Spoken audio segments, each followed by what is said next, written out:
In the town of Bisden, nobody leaves their home after night.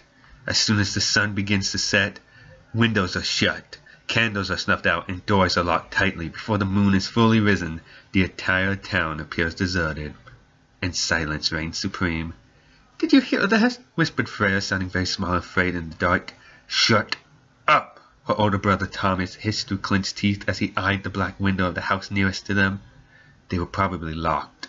Nobody in their right mind would leave their window unlocked at night. Not in Bisden, anyways.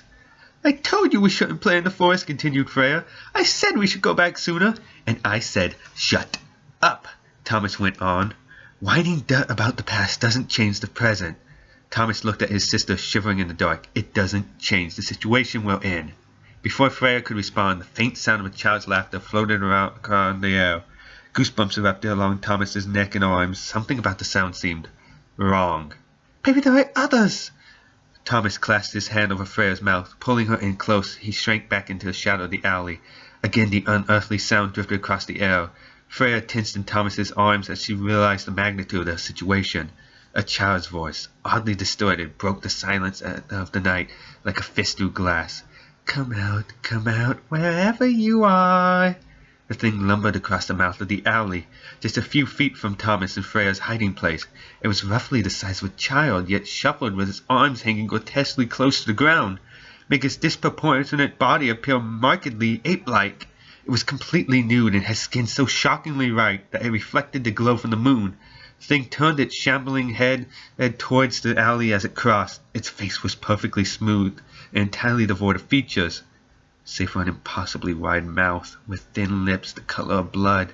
The crimson slash of its mouth appeared to stretch across its face from ear to ear.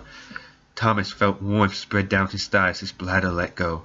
Freya whimpered. The thing froze mid-stride, its body becoming as rigid as stone. Slowly it turned its torso until it was facing the alleyway. It took a tentative step forward.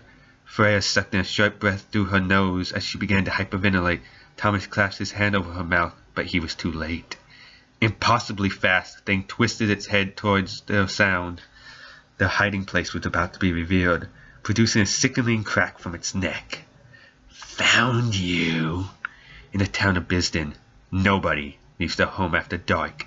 Every day young ones are sternly told to be home by dusk. They are told of the evil that haunts the streets at night. They are told to always remain silent, because if they hear you, the children of the moon will tear you limb from limb.